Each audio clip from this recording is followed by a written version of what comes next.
Happening now on Grid Tonight. McLaren dropped Theo Pourchaire from the number 6 Chevrolet in favor of Nolan Siegel. Can Siegel live up to McLaren's high expectations? And did the team do Pourchaire dirty?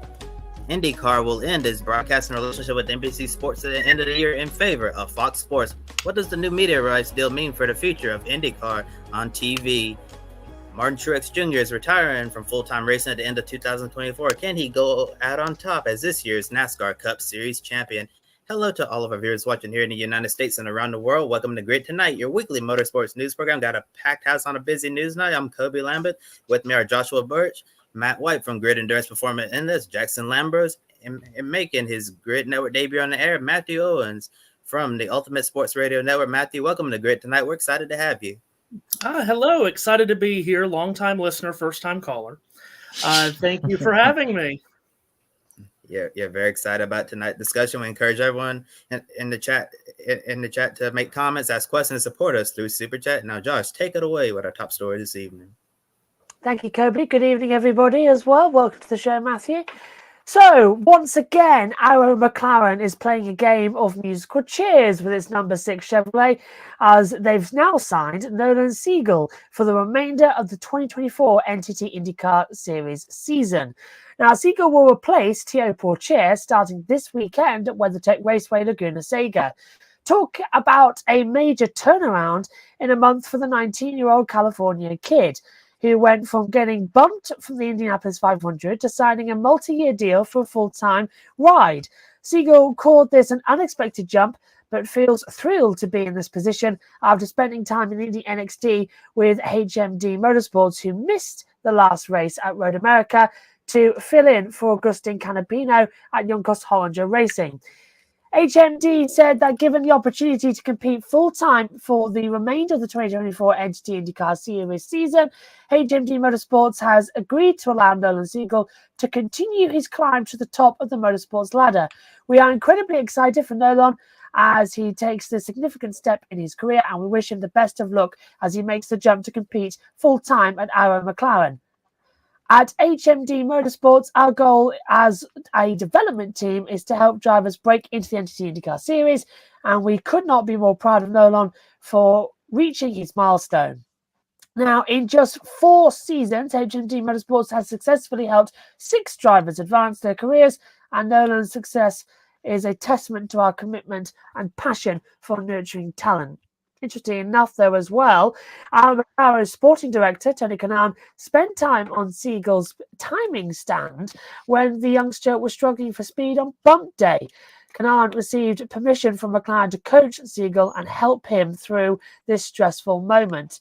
Then, in the last weekend's 24 Hours of Le Mans, Siegel won the LMP2 class with United Autosports. Ironically, McLaren CEO Zach Brown owns that sports car team, so it seems like the dots have been connecting for a little while now.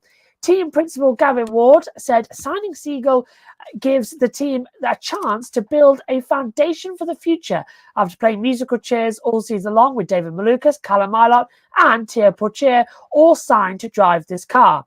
He continued by praising Siegel for having an immense amount of experience in his young career, and he's excited to continue this upward journey together. It's believed that Siegel's services for 2025 were in high demand, so the team felt like they had to make a move on him now or potentially watch him slip away to a rival organisation. But this came at the expense of Pourchaire, who we'll talk about more in a little while. The photo courtesy there of our McLaren. So then, here we go. Matt, starting with you on this one as well. It's going to get confusing with both of you being on the show tonight. But Matt, how huge is this new opportunity for Nolan Siegel's career? And is he ready for the enormous pressure of being an Arrow McLaren driver? Well, good evening, guys. I don't think any of us quite expected this to be happening this week. And here it is, another Arrow McLaren driver market bombshell. Not the first and probably not the last. But great for Nolan, who has been knocking on the door of this for a little while and has been really, really fast in Indy Next so far this season and in the championship contention. Obviously that now is going to go away, so we'll have to wait and see what happens there, but great chance for him to get up into the top class, basically into IndyCar, and let's see what he can do. that car has been fast with whoever has been behind the wheel of it, and it's had multiple people in that seat so far this year, the number 6.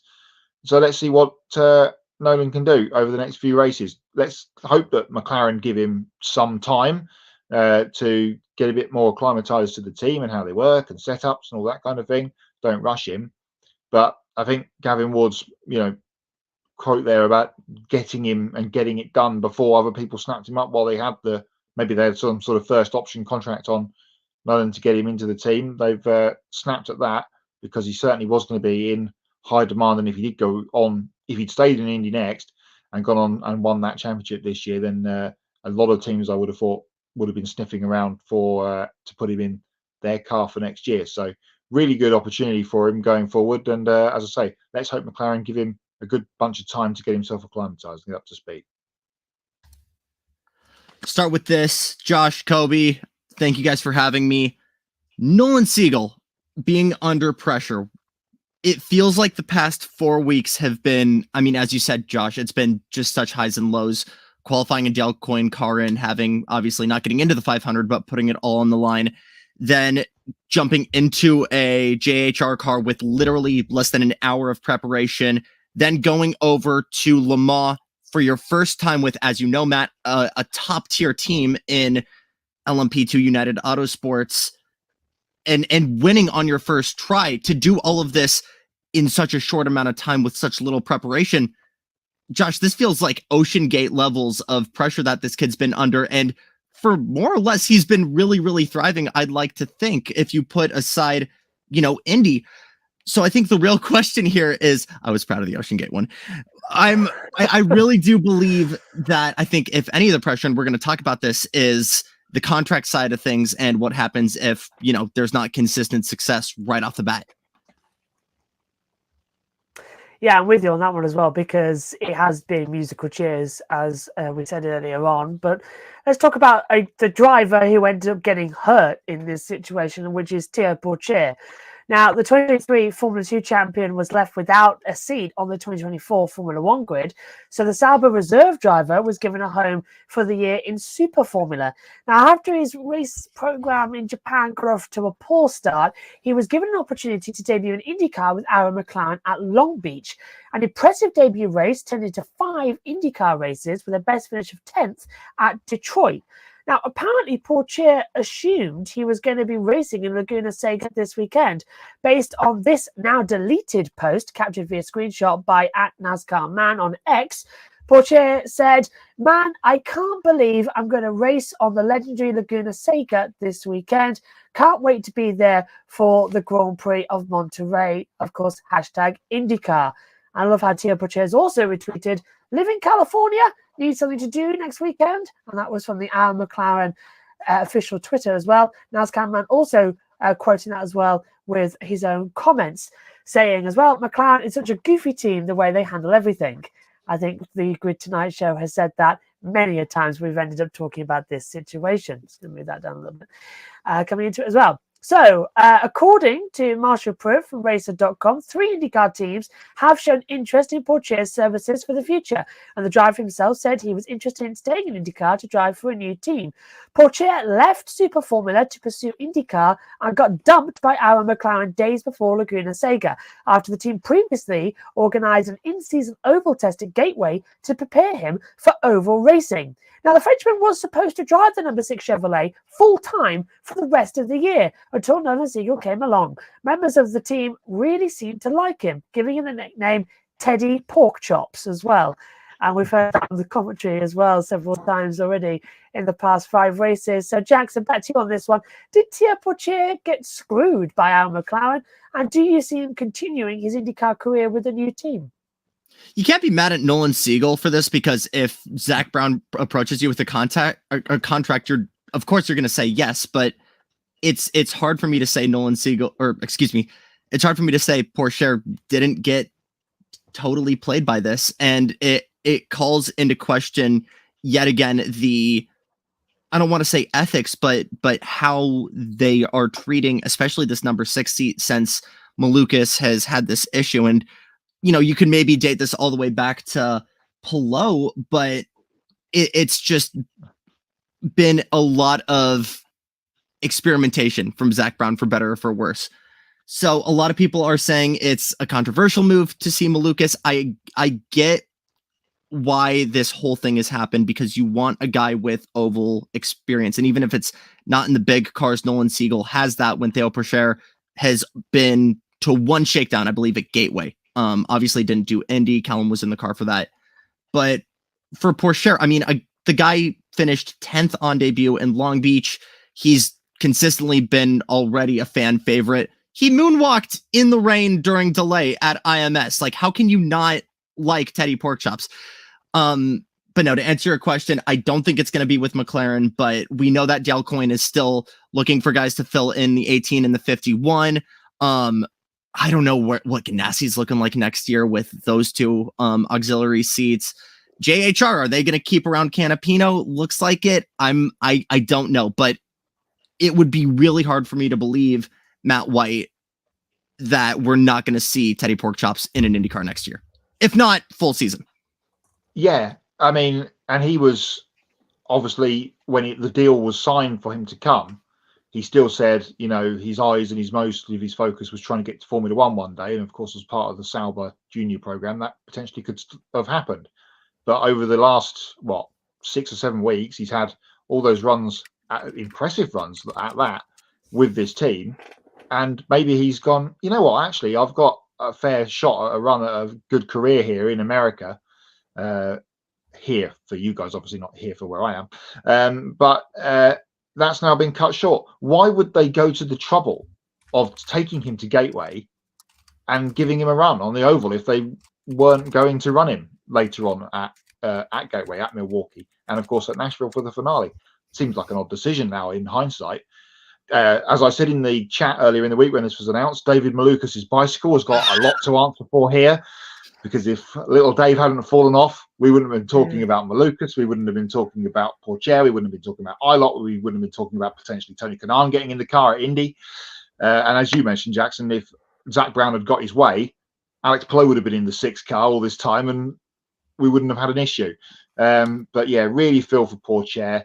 I'm a bit of a fan of him coming through in the European ladder as such up to Formula 2 and of course winning the championship. And that's another Formula 2 champion that now is sat on the sideline, sorted-ish. We had Felipe Drugovic's run at Le Mans last week, but another Formula 2 champion looking in from the outside. Adam says, hi, Matthew.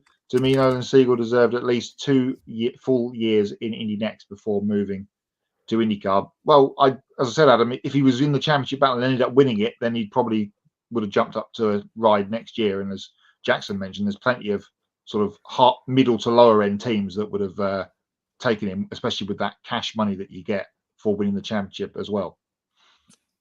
Yeah, couple of thoughts here really quick, and I totally agree with you, Adam, but I think this guy's had enough kind of back and forth experience, both in the lights and in the actual Indy cars themselves, that I think he is ready for this jump, although we're going to see how this plays out.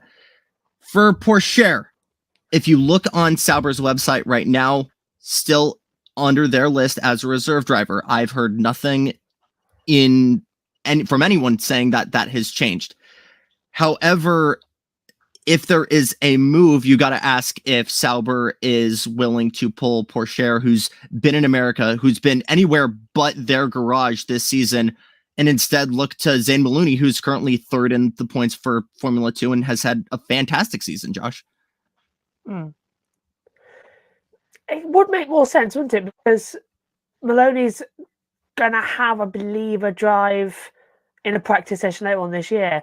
Pourchaire, I don't think was ever down for one, because he was supposed to be Super Formula and then went over to America with McLaren. So I think Sauber, who are becoming Audi, don't want somebody else in their car from another manufacturer. So, but he's part of the Sauber development program. He's got Messi.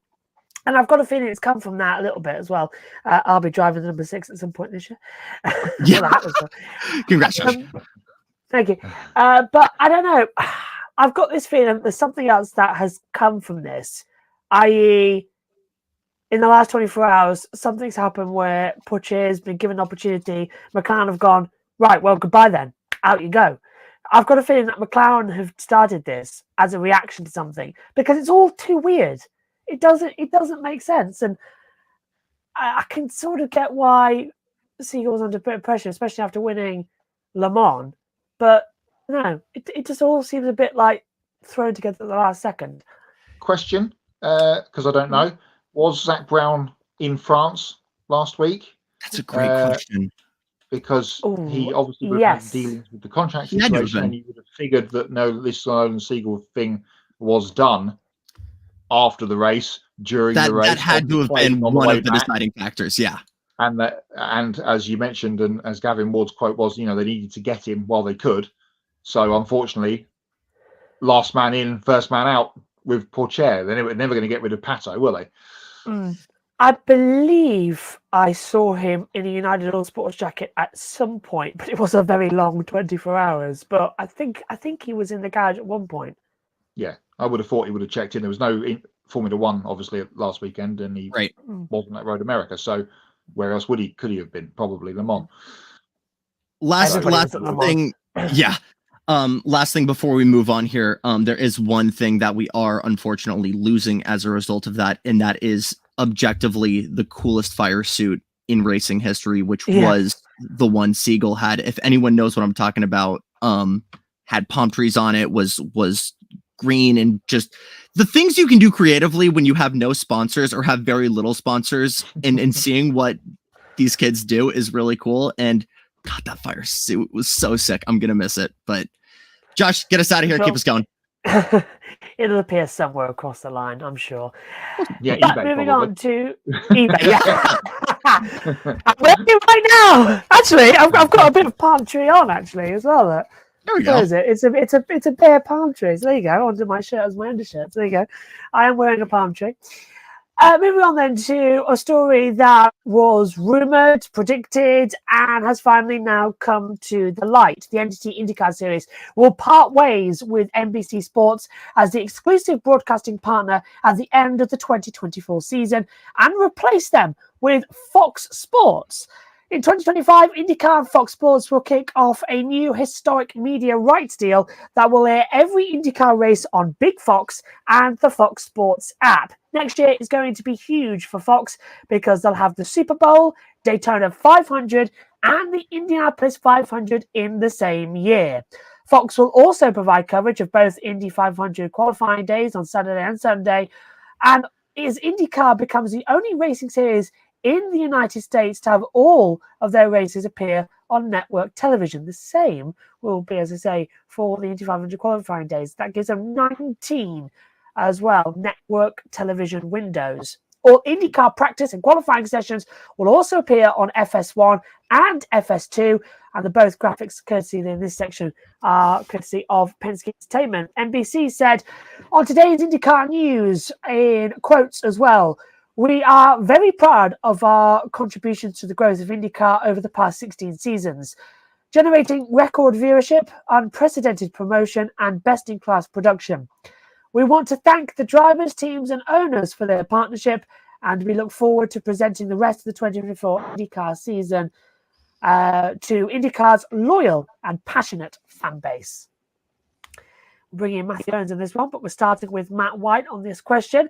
After having nearly a week to think about it, what is your take on IndyCar's new media rights deal with Fox Sports? Well, we talked about it on the show last week when it was very much rumoured, and then on the Thursday, of course, we talk about it on the Wednesday, and then of course on Thursday we get the announcement. That's going to be a thing going forward, isn't it? It comes out, and I will repeat loosely, I think, what I said on the show last week, which was I'm all for it. As much as everyone likes NBC's coverage, it has gone a little bit stale in places over time. They've tried to spruce it up here and there with personalities and things they've done, but Fox can take this and run with it, and that is massive to have the 500 of both Daytona and Indianapolis and the Super Bowl all on your network within the space of 3 months at the beginning of the first half of next year. Absolutely massive for the guys at Fox and Fox Sports. That's really going to be a good thing for them. Advertising will be big. They'll have all the races on network TV and all the races on one channel, which is going to be a bigger problem for NASCAR next year because if you're an IndyCar fan, you just know to go to Fox and you'll know where it is. While NASCAR is going to be a surfing job throughout the year, trying to remember who we're with, even more so next year with the Cup Series. But I'm pretty positive it doesn't affect anything. It sounds like, not yet to be confirmed, obviously, but this won't affect anything internationally. Of course, with me and Josh here in the UK, we'll still get it through Sky Sports F1, but it's looking pretty positive from my end. And I think, Mr. Owens, you pretty much agree with me. Yeah, absolutely. It's a great win for IndyCar to get all the races on network television, which NBC was never able to provide.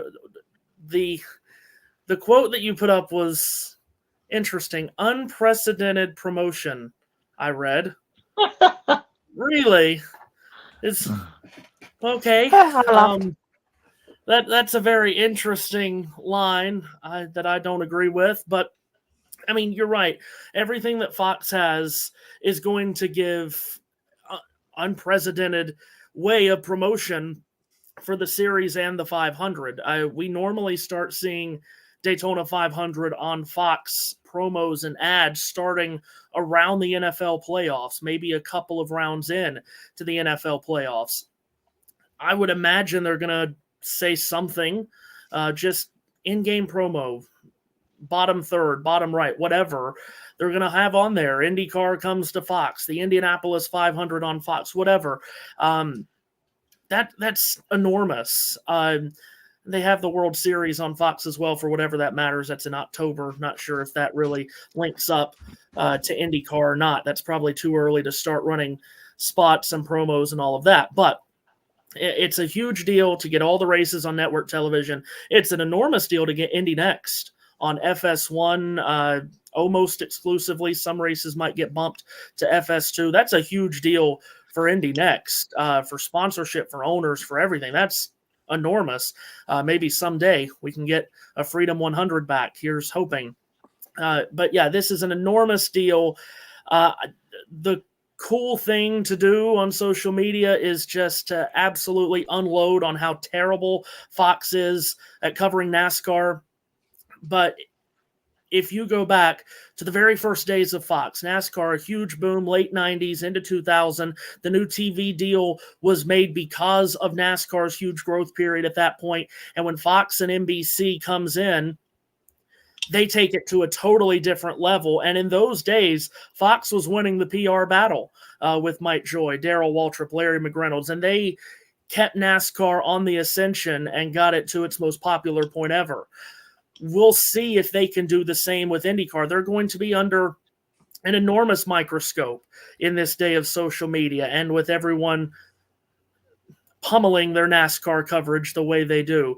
But this is a huge deal for the sport and a huge deal for Fox too, because they're losing NASCAR races, of course.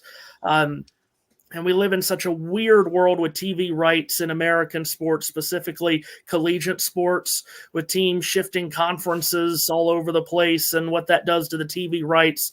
This is huge. Fox has the Big Ten for college football, college basketball. Indianapolis, IndyCar, that is Big Ten country.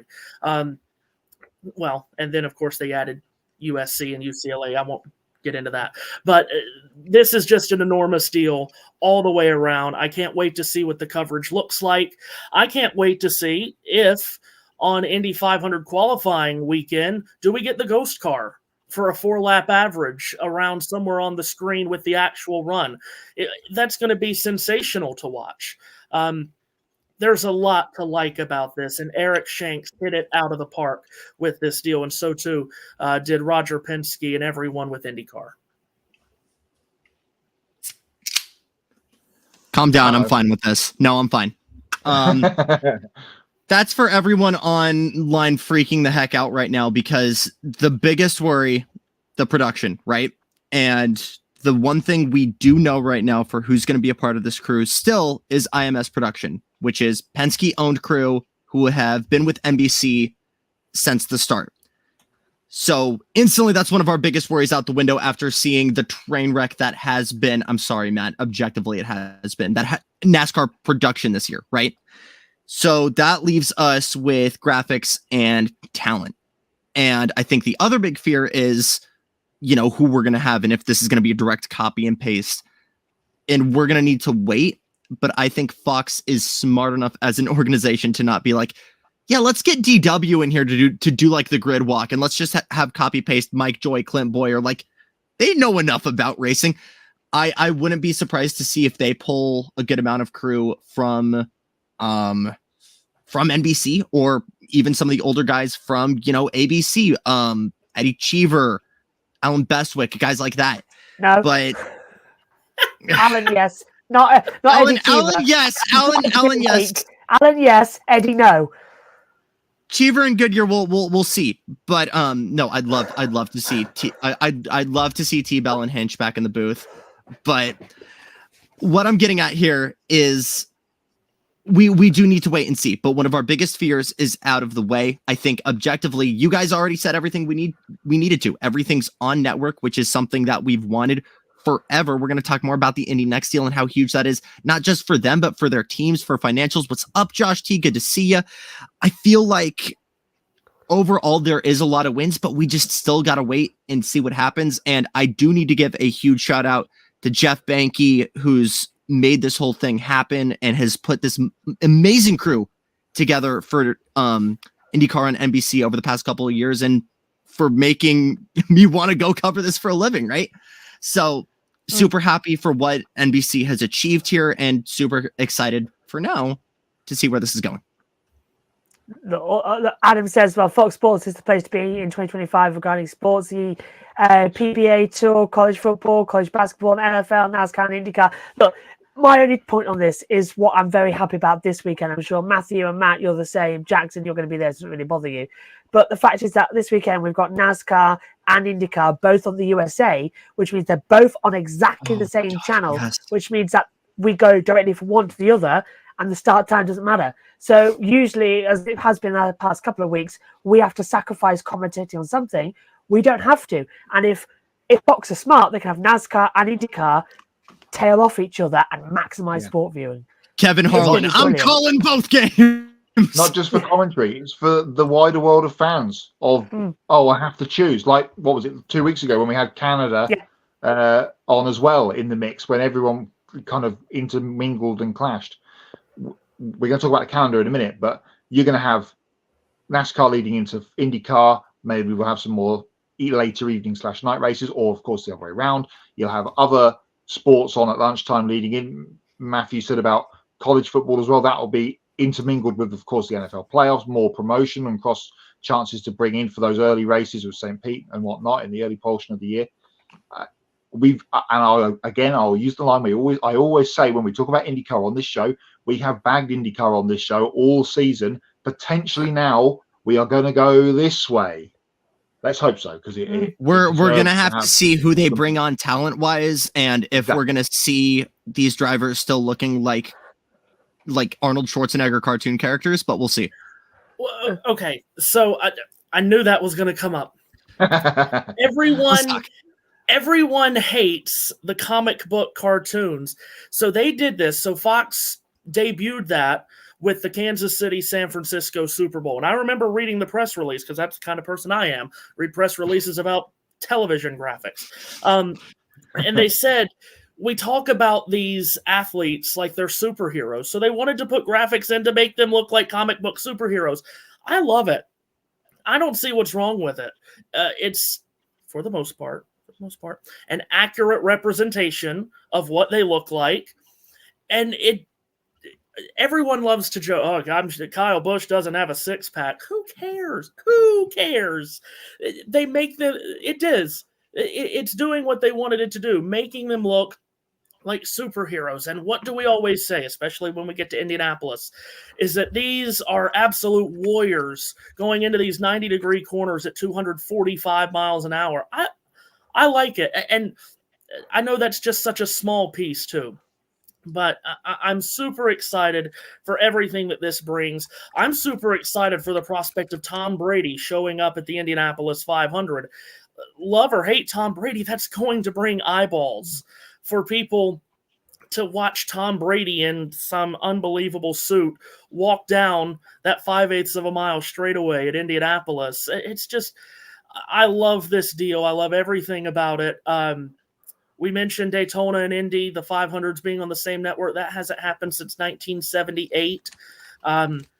Jim McKay called both of those races with Jackie Stewart. Who knows? Maybe Mike Joy does the same thing. That's a long ways away. But this is such a great deal. And something else that I just get the feeling of, I kind of got the feeling that IndyCar was sitting on the 25 schedule, waiting to announce a TV partner, and then bang, here's the schedule. I do feel like Fox might get a little bit more say in the 26 schedule. And I just want to point out, Fox competes year-round with NBC and with CBS, particularly with the NFL. And the biggest thing in the NFL world is Sunday Night Football on NBC. I did not even think about this. In the summer, when there's next to nothing going on sports-wise, well, there is this summer. When there's not a lot going on in the sports world in the summer, why would Fox not come off the Indianapolis 500 and schedule races at a Texas, at a Laguna Seca, West Coast, Midwest places, Gateway, with lights, put these races on Sunday night and maximize those viewership numbers off the 500? I'm up for that. Better for us, I suppose. And you mentioned the calendar. Let's take a look at the 2025 IndyCar schedule, which came out, as you say, earlier than expected.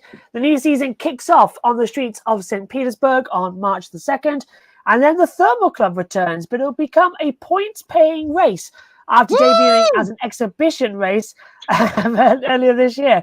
Jackson's happy he can go. Everyone else who was there, not trackside, goes, oh God, we're in for a bloodbath.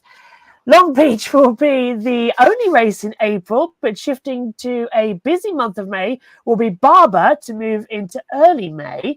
Then, of course, we get in as well with additional Indianapolis Motor Speedway and the 109th running of the Indianapolis 500. That's on May the 25th. Gateway moves up from August to the middle of June as well, while Road America shifts back to a little bit later in June. Iowa doubleheader returns and Laguna Seca gets moved back an entire month to late July. Portland, our home race, moves up slightly with the Milwaukee Mile shifting to a single race event, as this year's race weekend is a doubleheader. Once again, the season finale will take place at Nashville Superspeedway on August the 31st. Additionally, most Indy NXT races will air on FS1, with FS2 providing supplement coverage across additional races as well. And the 2025 schedule will be at St. Pete, Barber, the IMS with a double header, followed then by Detroit, over to Worldwide Technology Raceway before we go to Road America, then Mid-Ohio, Iowa, double at Laguna Seca, then Portland, Milwaukee Mile, and Nashville rounds us out as well on that season calendar. So, Jax, starting with you, are you satisfied or dissatisfied with the 2025 IndyCar schedule? And how huge is it for Indy NXT to have all their races on either FS1 or FS2, or over what we had at the moment with them being exclusively on Peacock? I should have gotten the Baja Blast out for this one because there's a lot of thoughts here. First of all, going back, it is so satisfying just to see all of those races, Fox, not a bajillion different networks and Peacock and everything. Thank you. It's so clean. We don't have to worry about anything. This makes me happy. I'm a huge fan of the changes that were made.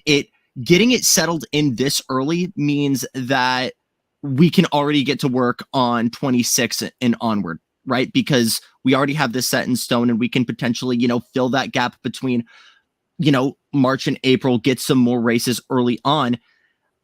I am super excited to see this race back at Thermal. And I know that's an unpopular opinion, but I think they had to approach it initially as a all-star race, as something unique.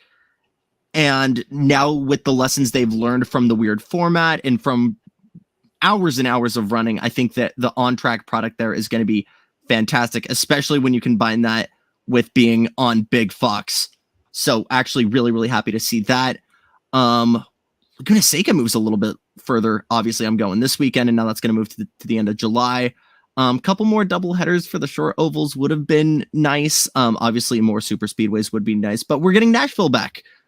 So overall, yeah, for this, I'm happy. We're not losing any ovals, but we're not gaining anything either.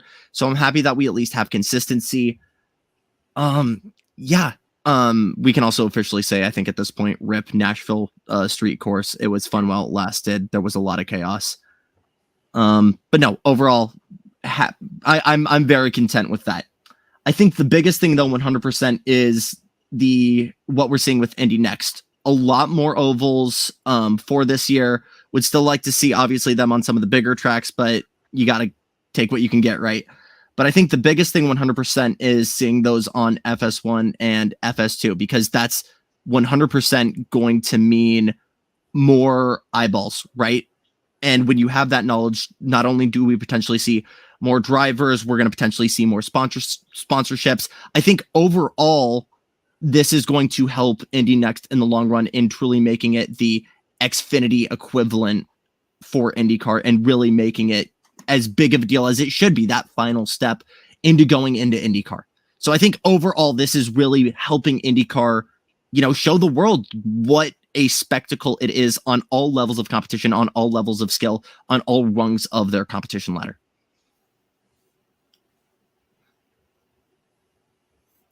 I agree with you about just Indy Next becoming a true equivalent to the Xfinity Series with NASCAR. That's been missing for so long now, and this is a huge step forward to that. And you're right about just knowing what channel all of these races are going to be on, not having to just check 20 minutes or 10 minutes before the start. Is it on Fox? Is it on FS1? Is it on NBC, NBCSN, USA, Amazon, whatever? That's a huge advantage that IndyCar now has on Fox. That's absolutely enormous. By the way, the way my mind works, as in another world, I was a TV executive. When we go to Gateway, when we go to Gateway on June whatever, wouldn't it be great if Fox had a Cardinals game lead into the Gateway game just across the way? The Cardinals are a huge TV pull. Have a Cardinals game lead into that it's Matt White's St. Louis Cardinals, for that matter. Thank you. I mean, these are things that I think about that I hope other people are thinking about. I mentioned with the Big Ten and Indianapolis and IndyCar being in Big Ten country, there's so many options that we have here. But yes, having all the races on Fox is such an enormous deal. And I like your point about Indy Next as well, because that's going to be absolutely huge for them, and introducing people like me who does not watch Indy Next anymore at this point because I can't find the thing. And exactly, I'm sorry. I'm 27. I just hate streaming. I put up with it, but I hate streaming. And I'm just not going to get on Peacock to watch Indy Next. Will I turn on FS1? Yeah, I will. Also, one other point that we haven't mentioned, Fox has announced this however many months ago, this new deal for a streaming platform with two other companies. That could be huge with Warner Brothers Discovery, and is it ESPN? We'll see what that turns into. But from a streaming component, if you are a streamer, that's big too. We can't wait to see what that turns into, but that's huge for the series too. I've not got much to say on the 25 calendar because it's basically a copy paste. And as Matthew said, when we were talking about the previous portion, they had this set in stone ready and they just all rolled it out in one big go. Fox can, if next season goes as well as we all are hoping that it might do, get through March, April, get through Indianapolis and go, right, this is what we want to do. This is where we want to take it. We can go to Homestead. We can go to Richmond, which of course was on the calendar in 20 before COVID happened, and we've never gone back. Another street race somewhere, a proper street race, not a Detroit, not a Nashville, a proper street race, not a car park with buildings around it. Here's something I'd like to see for 26: Indy Next and the USF 2000, the USF ladder, have a standalone event somewhere. Yeah. In April. IndyCar goes to Long Beach. We know that Indy Next can't go to Long Beach for various reasons, and the paddock is full. Go somewhere, take everyone else with you, and have a standalone. Indy Net or USF 2000 technically already does that with Indy Next, crucially. Not Indy Next, yeah. Just wanted to throw that out there. True. Maybe that could all tie in together, and that would give them a bit of a push. But I'm extend the season past the end of damn August, for goodness sake, please. Yeah. Goodness. I will say one thing that I really want them to do. I know why they do it. They're getting out of the way before the NFL season, but again, they're not on NBC, as Matthew pointed out before. So maybe this now doesn't matter so much. I know obviously Fox have NFL as well. So maybe they can shuffle that around. Maybe we can have some races on a Saturday night or Saturday afternoon, like we have at IMS, of course. That would be a Fox thing. And even in the early portion of the season, we can have a Saturday race on Fox because it got no Xfinity on Fox, and then that can lead into UFL or vice versa in the spring of next year. So there's multiple options for 26, I feel like, with a lot of cards on the table with racetrack squiggles on them that aren't being used. Or we could go here. Give us a Friday night Xfinity race, or not Xfinity, Indy Next race, somewhere completely in the middle of nowhere, like at Mosport. I will be there no matter what. Oh. I'm there. I'm there. Yes, please. Right? Indy Next, yeah, 100%. And Josh is agreeing with all of us.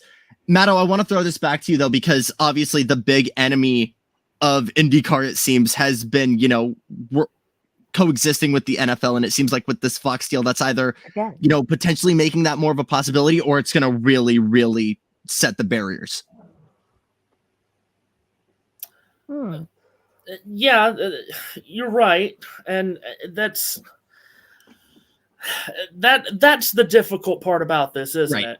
If you do want the season to go past August, you're going to have to give up races on Fox. You're going to have races on FS1, unless you do what we were talking about putting races on Saturdays. Saturday nights, yeah. I love that idea. And not Saturday night, particularly. It doesn't have to be Saturday night, because Saturday night TV ratings have been dipping for a number of years now. Here is what I thought when Matt said that. So Fox has this deal with the Big Ten conference with football. They get to choose what Big Ten game they want to air at noon. CBS also has a Big Ten deal now. They get to choose what game they have at 3:30. So CBS gets this exclusive pick of a window at 3:30. On some of those weekends early in the season, like this year, one of those games on CBS is going to be Michigan and Fresno State, and Michigan's going to win that game by 100 points. Fox put an IndyCar race up against that, and when everyone turns on CBS and sees Michigan's in the second quarter up by 45 already, let's go to Fox and watch IndyCar. I love that idea. I love that idea. Can we just get Matthew? Can I just pick up on Josh's comment quickly on the screen there? Indy NASCAR doubleheader. I loved the idea of them having what we've had at IMS for the last few years, apart from the fact that it was on the road course. Yeah, take it somewhere else. That in a world where I have no wife and 2 kids here, I'm on a plane to that. That is a go-to event. You get to see it all. Take it to Road America. Take it to Road Atlanta. I was talking to Kobe about the Charlotte Roval. Come on, y'all. Maybe.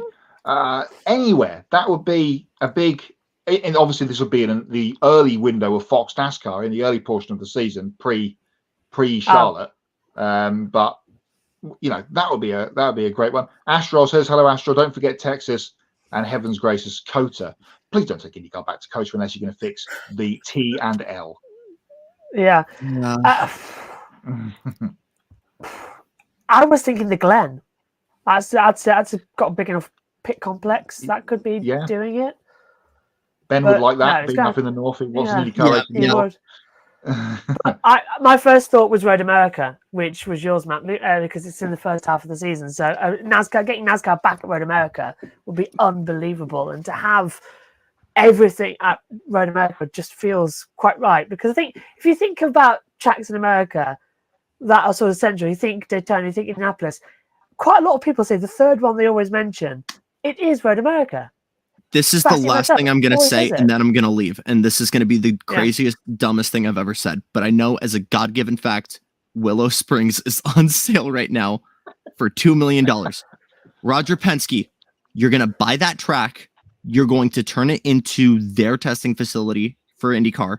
And then you are going to host a doubleheader weekend unlike anything else as a tribute to Riverside, to everything else. Make it a place unique to both IndyCar. Make it a place neither of them have ever been before, or very rarely been before. Make it a new venture for both of them, so it doesn't feel like one is crossing into another's turf, right?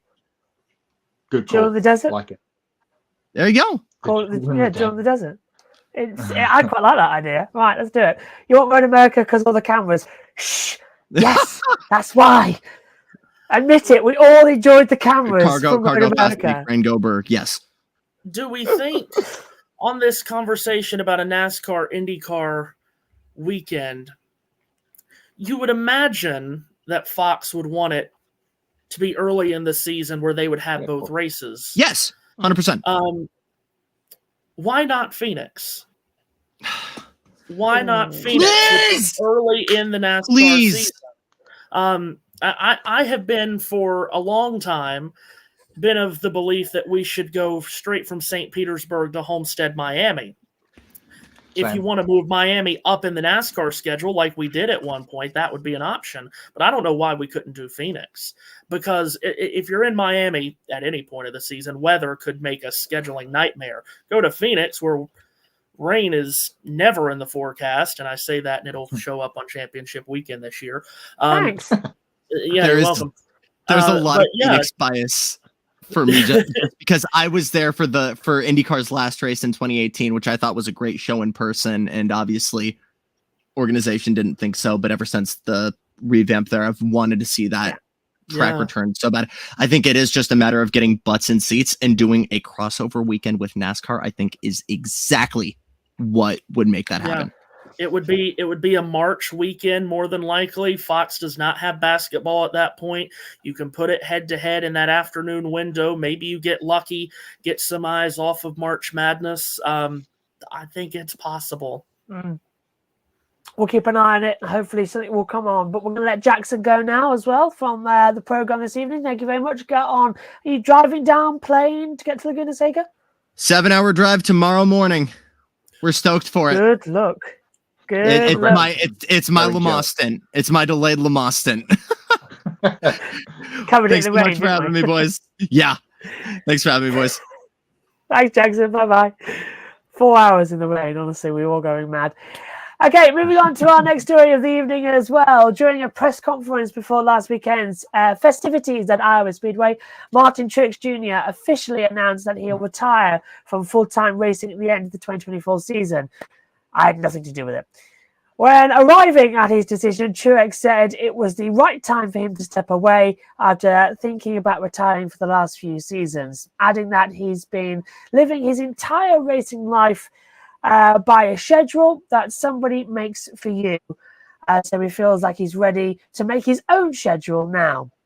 Team owner Joe Gibbs said he wanted Truex Jr. to return for another year because he'll still be driving at the top of his game at 43 years old.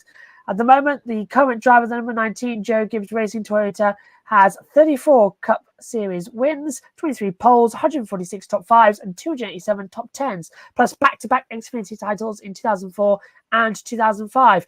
Truex Jr. plans to be a JGR ambassador next season, and when asked about future racing plans, he mentioned JGR's Xfinity team, hinting they could make several starts there in 2025. What a surprise. Denny Hamlin also said that he'll be willing to field an extra 23XI racing entry for his teammate if he's still interested in trying to win his first Daytona 500. Again, what a surprise. He'll retire about the very next race. How Felipe Massa of him. Several drivers are also candidates to replace Truex Jr. in the number 19, but the leading candidate appears to be Chase Briscoe, the photo courtesy there of Joe Gibbs Racing. Drivers saying they're retiring, then they're back for the very next race. What a surprise. We keep hearing this again and again, don't we? So, Matt W., starting with you on this one as well. Oh God, I've got both of you now. What are your thoughts on Martin Truex Jr. stepping away from full-time racing, and does he have the potential to go out on top by winning this championship? Yes, to use one of our favourite lines, it's Matt and Matt. Truex back there, yeah. Well, this has been coming, hasn't it? For only that I get a chuckle out of Mr. Jones. And this has been coming for a little while. Can he put together a final championship push? Well, I mean, for all intents and purposes, most of last year it looked like he was going to win the championship, and it absolutely fell apart on him when we got to playoff time.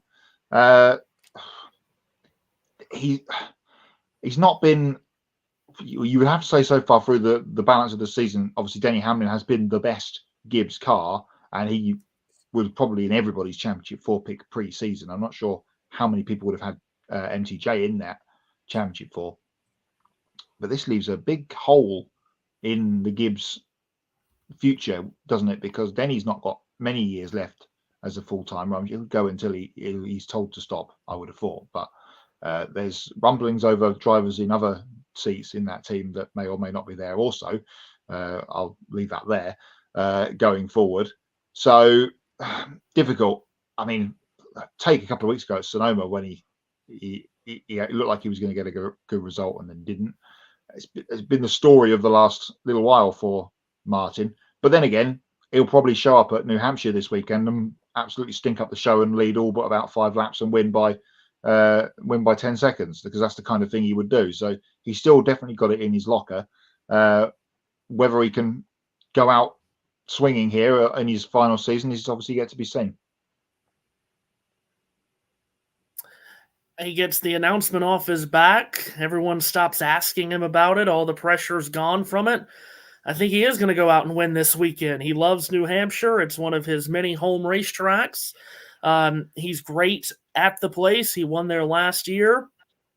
He's won 4 straight stages and 7 of the last 16 at the racetrack. So I do think he's going to come out and he's going to win at New Hampshire this week.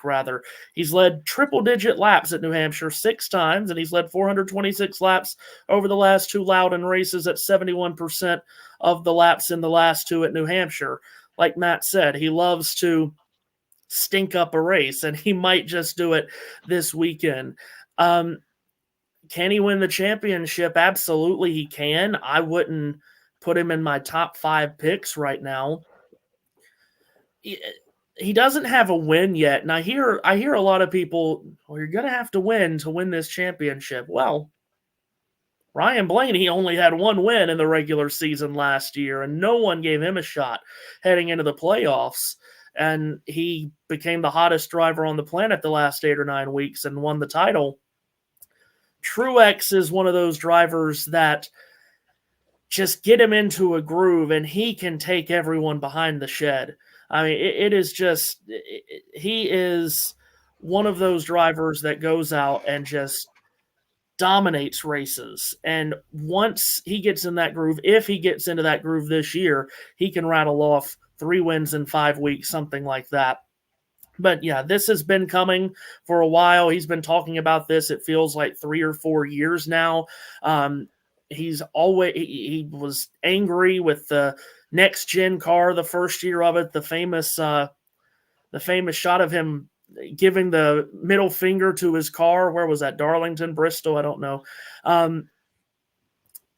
It's just not gone great for him. It's been frustrating for him this year, even though he's been running well.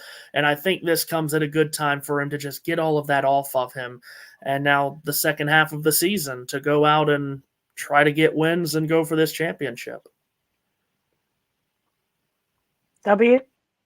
Oh, the next driver to me, I can retire, is Carl Budge. His son is also racing. I don't think he's happy at RCR racing as well. That's true as well. W? Yeah. This is getting out of hand. Now there are 2 of them.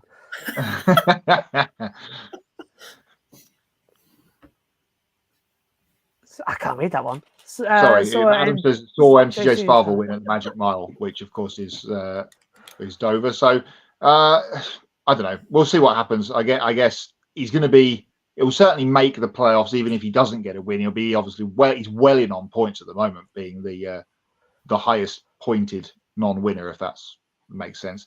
And he'll continue to do that. He'll obviously score plenty of stage points and stuff between now and the end of the year, but It's whether he can put together that, in your final year when it's just about to be the time to go, and he can put himself on the boat and not have to worry about it, or is he going to go hell for leather and try and win on his way out the walk-off championship? Never been done before, apart from Nico Rosberg. We'll see if Martin can put that on the box for JGR. I do find it interesting, though, that comment about the long schedule and a schedule. What is it that he said? A schedule that someone else makes for you. That is kind of being a professional athlete, isn't it? I mean, I understand how that could just wear someone down doing it as long as he's done it, but that is kind of what being a professional athlete is following the schedule that the schedule maker set. Sorry, Matt, you said the walk-off championship. We know he ran for Furniture Row for all of those years, based out of Denver, and it was in 2001, almost on this day in 2001, when Raymond Bork won a walk-off championship, winning for the Stanley Cup for Colorado. See if he could do that. That'd be fun. But he's been talking about the schedule for a long time. A lot of drivers have been talking about the schedule. It's very compact. That's not going to get any better anytime soon, especially next year with no Olympic break. There's all of one off week we're hearing on the schedule. It's not going to get any better. So that's just something you're going to have to deal with. If you want to be a cup racer full time, you deal with it or not. Yeah, I understand his comment on that schedule thing, but it's not like someone trying to think of an athlete off the top of my head. Let's use, for instance, Usain Bolt, if he was still running, and then going, yeah, Usain, next week you need to be in Paris. It's the Olympics. I'm busy. I've got parties to go to. It's not golf, is it? Where you make your own schedule. It's not golf or tennis. Yeah. I feel quite bad now because I've just taken a 2-week holiday where I'm not on any shows to go partying with the World Superbikes team. I think you're excused, John, for the things you've been doing over the last month or so. I think you're definitely excused for a couple of weeks. I'll take videos though, and I'll send them all in to everybody about the World Superbikes crew as well. Man, you should come down. Everyone else is turning up. Come down for the World Superbikes. I'll try my best. I won't guarantee anything at this stage. If you can cover one of the days, I know all the days, so yeah, that's gonna be a lot of fun. Well, Cole, we're gonna let you go as well. Just making that stick. Thanks for coming on the show for the first time this evening. Good luck this weekend. I believe you're in turn commentary this weekend with the big guy stepping up to the main booth. Yes, that'll be much fun. Thank you. Like I said, long-time listener, first-time caller, love the show. I'll be tuning in. I'm going to hit the button, and then I'll be pulling it up on YouTube. In fact, I'm going to pull it up right now. I don't want to miss a second of this 5-star program. You guys are great. Thank you. Anytime. Too kind. Love to join anytime. Where's that 50 quid? Right. Right.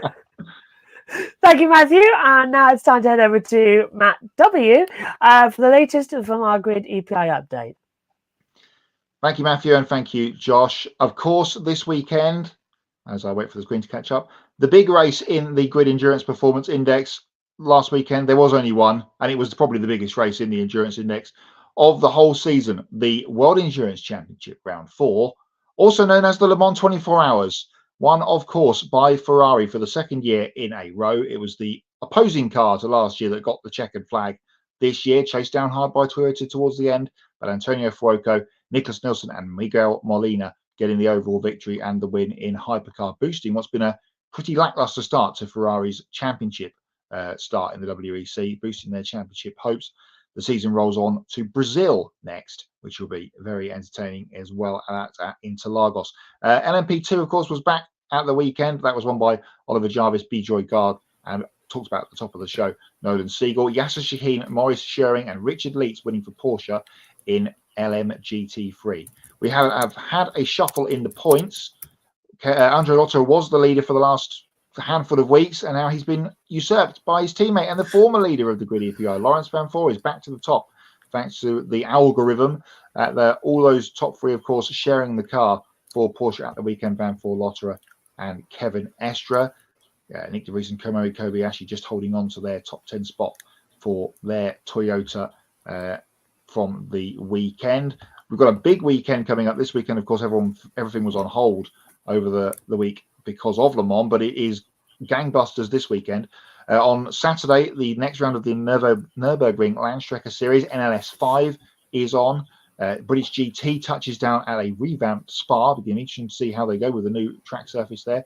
GT World Challenge Asia is back there at Fuji for 2 races. And as part of Pick a Winner, which we'll be talking about shortly, the IMSA Championship continues its season there at Watkins Glen. It is the 6 hours of the Glen on Sunday. A big race out west, which will have Jackson Lambros out for IndyCar, and a big race east for IMSA. There's the top 50 as it stands.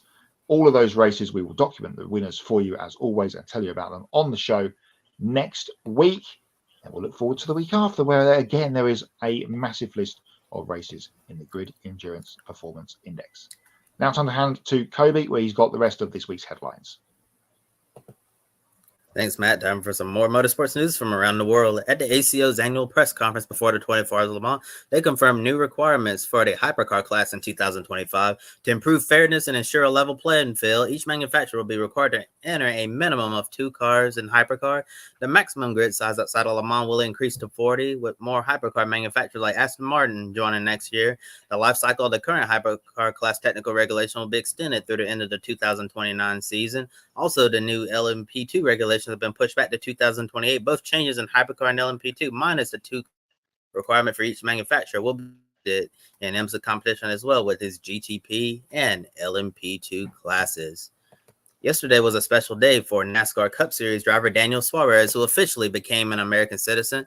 The Trackhouse Racing driver was one of 48 people from 28 different countries who participated in a naturalization ceremony. After passing their citizenship test, NASCAR President Steve Phelps made a surprise appearance to support Suarez, handing him his citizenship certificate and delivering a keynote address. Phelps said he and Suarez have a special relationship, and he felt honored to be there to see the Mexican-born driver fulfill his dream of becoming a U.S. citizen. Suarez himself said he believes that he can be an example for others wanting to become U.S. citizens by coming to America to work hard, be disciplined, and doing everything the right way. Graphic courtesy of Trackhouse Racing. Connor Daly will make his ARCA Menard Series debut on Friday at the Mid-Ohio Sports Car Course. Daly will drive the number 30 Ford for Rec Jones Racing with sponsorship from Polka Dot. At last month's Indianapolis 500, Daly served as a Polka Dot brand ambassador. Last year, Daly raced at Mid-Ohio in the Truck Series, starting and finishing in 18th place. The IndyCar veteran said this deal came together quickly at the last minute and loves it because he's had some good runs there in an IndyCar. Graphic courtesy of Rec Jones Racing. And a driver who previously competed for Rec Jones Racing, Frankie Muniz. He's going to make his NASCAR Craftsman Truck Series debut next weekend at Nashville Super Speedway with Rayom Brothers Racing. As is scheduled to compete in 3 Truck Series races in total at the moment, beginning at Nashville, followed by Bristol and Kansas, then an ARCA race at Michigan. Muniz said being aligned with a program like this that's rapidly growing will only elevate his performance behind the wheel, and he's looking forward to driving the number 22 Ford F-150 in the Music City. Graphic courtesy of Rayom Brothers Racing. The FIA launched a new concussion awareness campaign. FIA President Mohammed bin Sulayem launched this project to educate and raise awareness of concussions, including the signs, symptoms, and red flags to further protect drivers. Sulayem said he's had a concussion in the past, feeling the symptoms and dealing with the aftermath, so he understands the importance of concussion awareness. We've seen examples of drivers going through concussions in the past, just like the brain injury impacting the end of Dale Earnhardt Jr.'s full-time career to ending Kurt Busch's racing career altogether, and Simon Pagenaud from IndyCar, who still hasn't returned to competition since suffering a concussion last summer after that violent crash at Mid-Ohio. And looking more closely at the FIA's campaign here, they said we are taking concussion in motorsport seriously. You do not have to have you do not have to have banged your head or be unconscious to have a concussion. Go to the event medical staff to be assessed.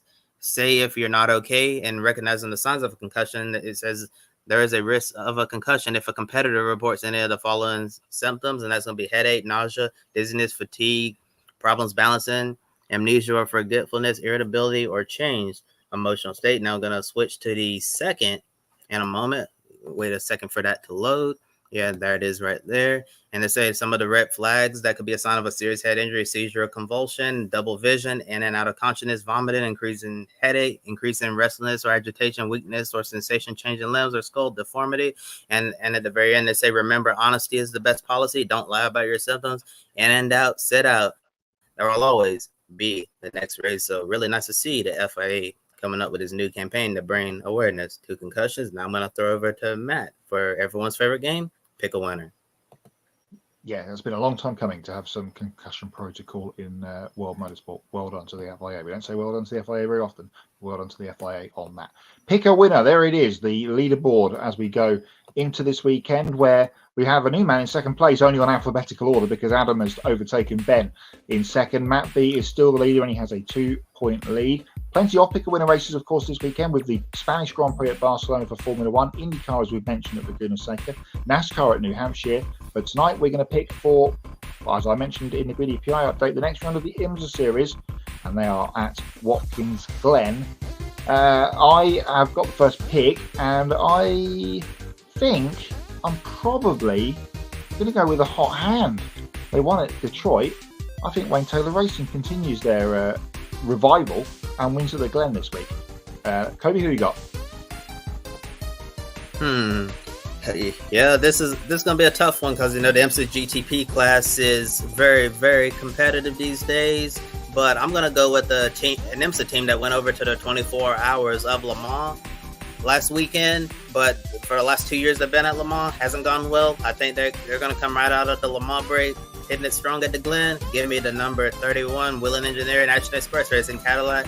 I think Jack Aiken and Pippo Durrani is going to end up getting the job done at Watkins Glen International. Before I turn over to Hots and Knots, and really want to give a big thank you here to Astro Police for giving us a $20 donation. Saying that you missed the first bit of grid tonight. I've heard murmurs that Arrow is considering pulling out of IndyCar. Have you guys heard anything like that? And do you think the Fox deal will sway them to say? And also Astro Police, I forgot to mention this at the very top of our program, that Grid Tonight will now come on at 5:30 p.m. Eastern. I'm moving it up 30 minutes to give Josh and Matt more room because it's obviously late there over in the UK and we don't want to keep them up too late anymore. So that's a programming note for everyone who's watching right now. So starting with you, Josh and Matt, what do you guys think of the question that Astro Police asked?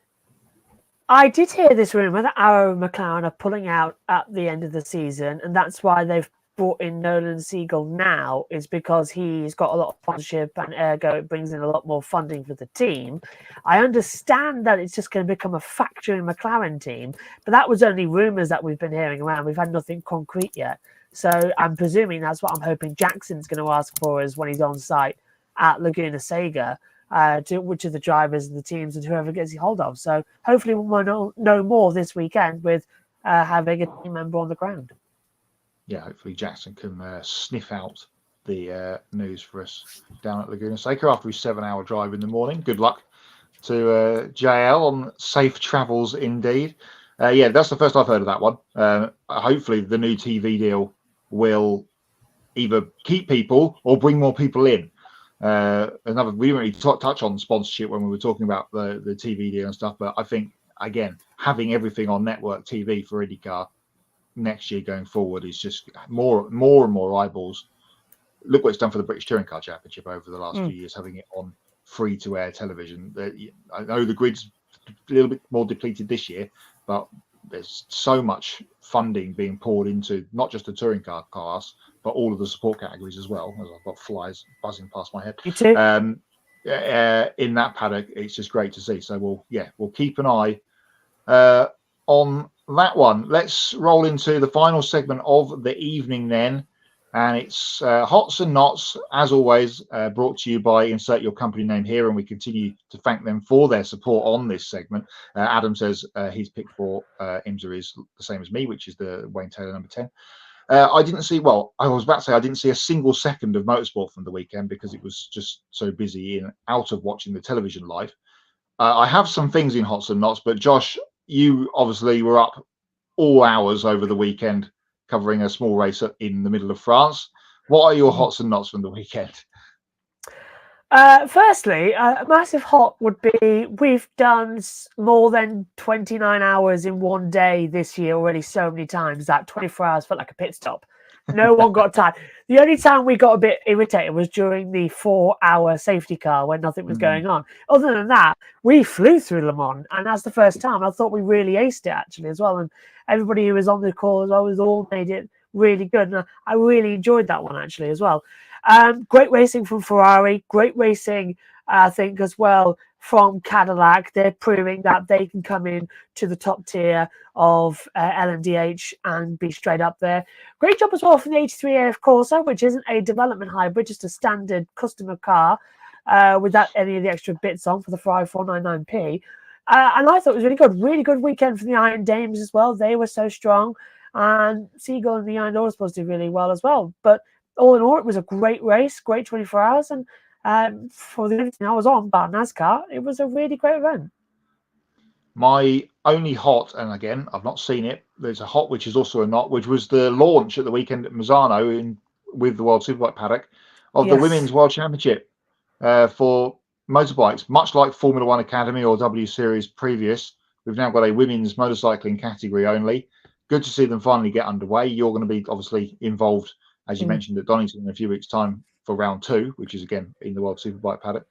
Good to see them finally get off and running. Shame that we had the accident in the first race, and we continue to, all thoughts and prayers towards Mia Rufson, who was injured in that accident, which caused the red flag on Saturday. But good to see that that's finally got going, and it's good for the motorcycling paddock that is a thing. And by all the sounds of things, it'll be in the MotoGP paddock from next year going onwards in a switch with Moto E. Josh T, my sleep schedule after Le Mans is a not. He also said was a not too. Not's time for you, Josh? Yeah, just, one more hot. Maddie Patterson would kill me if I didn't say, obviously, the hot was what you said as well. That was really good. And I'm glad that they're going to move it to MotoGP because that means Maddie's going to be involved in MotoGP a little bit more, which means she can help on the team. But sad, actually, because that means I won't get to be on site that much, but at least I get to cover it. Not covering it this year, but I'm using this year as a fact-finding mission because you say they're moving it to GP. That's why I'm going on site next time at Donington, going to meet up with Maddie and just really get involved with everyone, the riders there as well. Can't wait to meet Lizzie and Mallory as well and catch up with Simon as well. So really, it's just going to be a couple of parties, and I'm not working. I'll do a couple of bits, but I'm going to enjoy having a bit of a holiday to watch a race. Not, sleep schedule at Le Mans. Not 4-hour safety car for rain. Yes, it was evident for 2 hours, but for another 2 hours, it could have gone back to racing. We didn't need a safety car for that long. It got really boring. Another not, obviously, was the accident for Mia. That was really horrific as well. For I understand the bike rolling with her as well and landing in awkward positions. That's really not good. So I understand that she's, I think, now being flown home, but I think still in a coma as well. So it's induced medically. So letting her body heal, and hopefully she'll be back on the mend soon as well.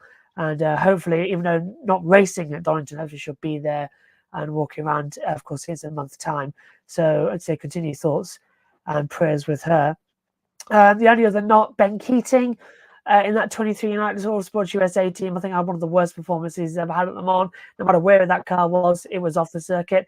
And I'm not swearing here, but we had a lot of fun with the 777 D-Station racing driver of, this is the French pronunciation, Owan Bastard, which is a official name, to which at 2 o'clock in the morning, when you've got nothing on about, it's quite fun to say that name, especially when it gets a penalty and you can say it, because the English pronunciation is the swear word. Yeah. So I saw someone screen cap the timing screen when that came up while on the train back from London at 1:30 in the morning. That just made me smile. My only not, Josh G says you're forgetting someone who you'll meet on Sunday. Yes, I know you'll be there. Yes, I know Josh, you'll be there. But I didn't know. Yeah, I didn't know if you would be. I'm not confirmation yet. Yeah. We're both abandoning IndyCar. My not from the week actually is from today.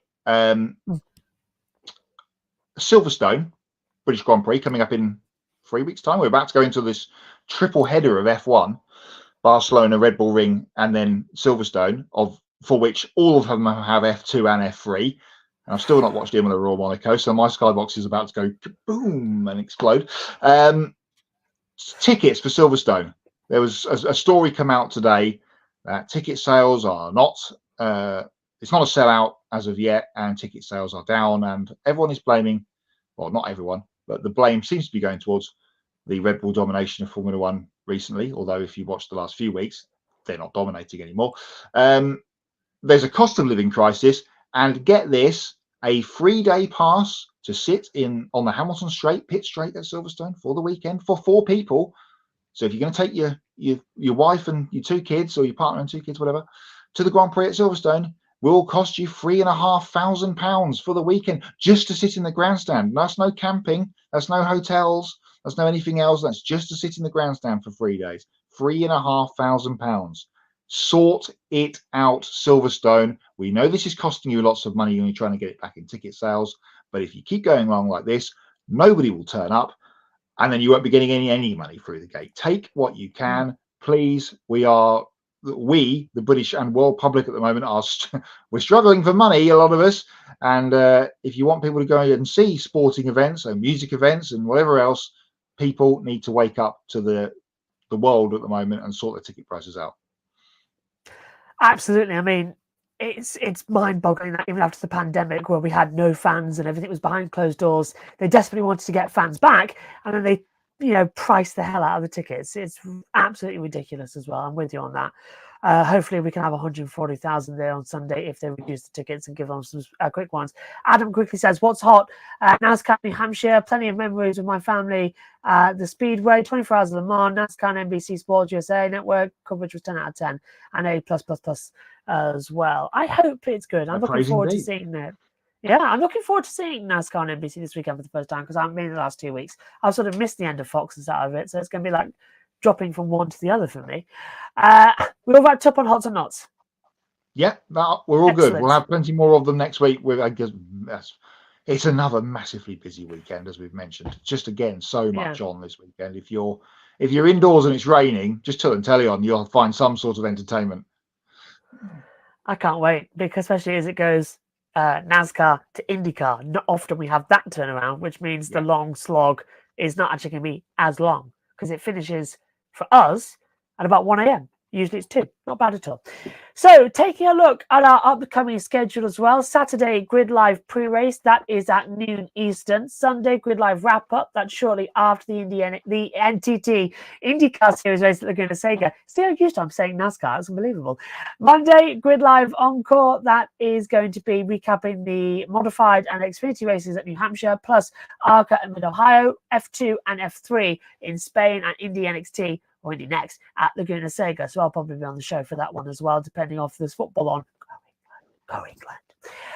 Please do continue to subscribe to our YouTube channel as well. Thank you very much for helping us reach the 1,000 subscriber milestone. Now on the road to 2,000 subscribers. You can hit the bell as well to get notified for when we go on the air. And you can follow all our social media platforms and visit Grid Ranking as well, so grid.com. Grid Network TV.com is the new one as well. That's just been retyped right in front of me. So you can visit gridnetworktv.com. There you go. That got re-put right in front of me. Take 5 minutes to invest in the Grid Network through Patreon. You can join Colin, Mark, Michelle, Robin, David, and Matthew, who make his Grid Network debut tonight as well. And you can invest as much as you want in the Grid Network throughout the month and keep us on the air. We encourage you to join these fine folk as well to keep us on the air. And once we hit $500 per month, we can start sending our team trackside to cover more races and continue expanding our coverage. The link to all of that is in the video description. And if you want to do a one-time donation, you can click on the Buy Me a Coffee link, get your name on the board, and invest as much as you want. You consider buying a specific on-air personality a cup of coffee, and they'll thank you on the air. And you can also do the one-time donation through Super Chat, like Astral has tonight, by donating $20 to the team. Thank you very much, Astral, for that one, as you can see here. For Kobe Lambeth, Matt White from Grid Endurance Performance Index, Matthew Owens from the Ultimate Sports Radio, and Jackson Lambers, I'm Joshua Birch. Thank you very much for watching. We'll see you next time. Good night.